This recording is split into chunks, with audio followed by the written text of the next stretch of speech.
салом дӯстон, афсона ки як моҳ қабл ҳеҷ кас ба он бовар намекард ҳақиқат шуд. Лео Месси расман ба дастаи ПСЖ гузашт ки мо дар ин бора аз аввалинҳо шуда хабар додем. Ин маънои онро дорад ки умеди охирини мухлисони Барса барбод рафт. То охирин дами нафас баъзе аз онҳо бовар доштанд ки моҳтоб ба замин фарояд, офтоб дигар набарояд, аммо Месси аз Барса наравад. дирӯз дастаи шаҳри Париж аз трансфери футболбози аргентинӣ хабар дод. шумораи зиёди мухлисон ки дар фурудгоҳ ҷамъ шуда буданд хайрат ки акнун ба хонаҳояшон баргашта наздикони худро мебинанд. гирӯҳҳои Месси ки чанд рӯз дар Каталония мерехтанд ба шодӣ иваз шуданд. ӯ макони нав, дастаи нав ва ҳаёти нав пайдо кард. Каталония мисли пештара нахоҳад буд, гӯё қалбро аз бадан ҷудо карданд. аммо дер ё зуд бояд ин рух медод. мо имрӯз бори дуюм кӯшиш мекунем ки андешаҳои худро дар бораи трансфери Месси ки дар таърихи футбол бесобиқа буд баён кунем.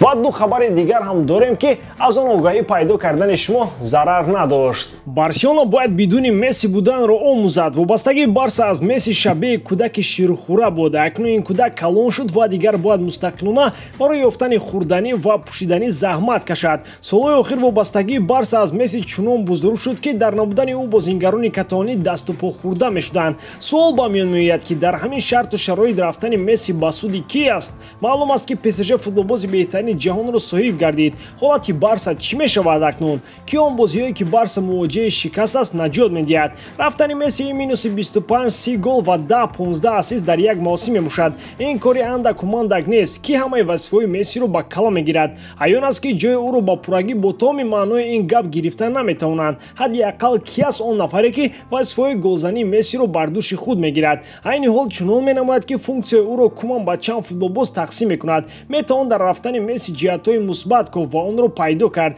мисол дар ниҳояти кор Барса заҳмату талош карда бе Месси бозӣ карданро ёд мегирад. дигар илоҷ нест. дуввум, Мессиро ҳамеша барои иштирок накардан дар прессинг гунаҳгор мекарданд ва ин ҳақиқат дошт. луис Энрике футболбози аргентиниро аз прессинг озод кард. валверде барои Месси шуда аз прессинг даст кашид ва шакли ҷойгиршавиро 4-4-2 намуд. куман вазифаи ба ҷои Месси прессинг карданро ба Педри дода буд. акнун ҳеҷ кас бо назардошти нозу нузи Месси бозӣ намекунад ва вазифаи худро анҷом медиҳад. ва аммо Месси бар ивази прессинг накарданаш ба Барса 10 маротиба фоида овард. метавон солҳо баҳс кард, аммо рафтани Месси дар ҳамин шабу рӯзо барои Барса фоҷиа аст. хабари расмии трансфери Месси ба ПСЖ ҳамаи сомонаҳо ва нашрияҳоро кафонд. ин бомбаи хабарӣ аст ки чанд рӯз гирди забонҳост. дар Париж ҳайати қавитарин ҷамъ гардид. айни ҳол маълум нест ки Почеттино бо чунин даста ва бозигарон чӣ кор хоҳад кард. аз ӯ бисёр чиз вобаста хоҳад буд. ӯ бояд интихоб кунад. ҳар он омадагӣ пеш аз мавсиме ки он дошт фаромӯш созад. аз идеои худ даст кашида бозиро дар атрофи Месси роҳандозӣ кунад ва низ Мессиро ба ҳама ин ҳамроҳ созад. бояд Почеттино идеои тактикии худро пас аз омадани Месси тағйир надода, дар ин баробар Мессиро ҷузъи аз ин идеояш кунад. Лионел бо ПСЖ ба муҳлати 2 сол шартнома ба имзо расонд.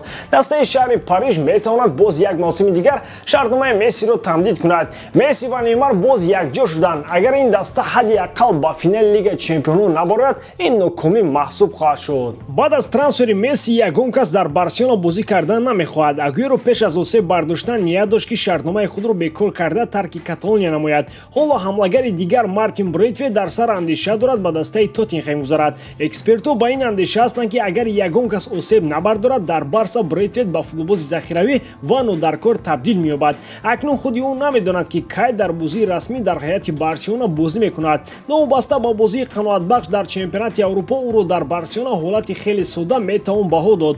аз ӯ ҳамлагарони сифатан беҳтар дар Барса зиёданд. дар ҳоле ки дар Каталония Депай, Гризман, Агуэро ва ҳатто Дембеле шишагин бошад, барои Брейтвейт мавқеъ нест. ҳамлагари даниягӣ ин чизро хуб дарк мекунад ва дар ҷустуҷӯи дастае ҳаст ки он ҷо тавонад вақти бештари бозиро дарёфт кунад. қаблан трансфери Мартин ба Вестхэм эҳтимоли зиёд дошт ва то ҳол ҳамлагар метавонад ба сафи Вестхэм ҳамроҳ шавад. Брейтвейт зид нест то ба Лондон равад, аммо ӯ муқобили Вестхэм аст. дақиқтараш интихоби дигар дорад. ӯ аз Барселона хоҳиш кардааст ки ба дастаи дигари Лондон, яъне Тоттенхем раҳояш кунанд. Брейтвейт худро медонед ки ивазкунандаи Харри Кейн медонад. дар сурати аз Лондон ба Манчестер гузаштани ҳамлагари беҳтарини англис мехоҳад ин ҷои гармро ишғол намояд. дар ҳақиқат ҳадафҳои Брейтвейт аз Тоттенхем болотар будааст. ин даста солҳои охир ягон ҷоиза бурд карда наметавонад. бозингар бошад, зина ба зина боло меравад. Брейтвейт дар Барса ҷои Суарес суарезро соҳиб шуд, метавонист ивазкунандаи Месси шуда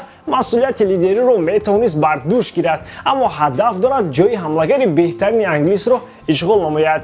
Баъд аз ин шояд ба дастаи Бавария рафта ягон солак ба ҷои Левандовски бозӣ кунад. Ана ҳамин гуна ҳадафҳо дорад Брейтвейти бузург. Шумо мегӯед ки Ла Лига Мессиро аз даст дод. Ҳеҷ гап не. Акнун Ла Лига Абдурозиқ дорад. Дар ҷое ки Абдурозиқ аст, барои Месси мавқеъ нест. Ба ҷазобият ва ҷолибияти худ Абдурозиқ ба ҷаҳониён маълуму машҳур шуд. Баъд аз морибаи лавҳшудаи ӯ бар зидди ҳамкадаш Ҳазбулла, ин ду нафар диққати миллионҳо одамонро дар саросари олам ба худ ҷалб карданд. Ба Ҳазбулла мо он қадар зиёд кор надорем, аммо Абдурозиқ аз ҳама интизориҳо фаротар худро нишон дод. Дар инстаграми расмии Ла Лига навори кӯтоҳи видеоӣ бо иштироки Абдурозиқ баромад. мавзӯи видео наздик шудани бозиҳои Ла Лига мебошад. солҳои охир ҳамкориҳои ин созмон бо Тоҷикистон зиёд шуданд. Барои мисол дар шаҳри Душанбе намоиши бозии Эл Классико дар экрани бузург ташкил карда шуд, ки дар он дӯстдорони дастаҳои Барселона ва Реал дар баробари тамошои бозӣ соҳиби тӯҳфаҳои гуногун шуданд. ҳамкориҳои судманди дуҷониба то ба ин сатҳ расид, ки таваҷҷӯҳи Ла Лига ба футболи тоҷик ва умуман ҷомеаи кишварамон зиёд шуд. намояндаҳои Ла Лига пайваста дар Тоҷикистон қарор доранд ва мусоҳибаҳои гуногун ба рӯзноманигорони варзишӣ медиҳанд. чун дар Тоҷикистон дӯстдорони футболи Испания хеле зиёданд, Ла Лига мароқи хоса ба кишвари мо зоҳир карда ситораҳои саршиносро ба ҳамкорӣ даъват мекунад. барои мисол репери машҳур Мастер Исмаил ҳамчун амбассадори Ла Лига дар Тоҷикистон таъин шудааст. ҳамакнун бошад Абдурозиқ дар инстаграми расмии Ла Лига аз оғозшавии чемпионати Испания мегӯяд. ҳама ин мояи ифтихор буда умедро ба он бештар мекунад, ки рӯз то рӯз диққат ба футболи тоҷик зиёд мешавад. ҳамин тавр рафта бозингарони мо на танҳо дар дивизионҳои пасти Испания, балки дар элита бозӣ хоҳанд кард. ба ҳамин тавон дӯстон, боварӣ дорам ки эҷодкории ман ба шумо писанд меояд. лайк, комментария ва дар канал обнажданро аз ёд набароред. бо шумо буд Муҳаммад Гаиров. хай дар паноҳи Аллоҳ.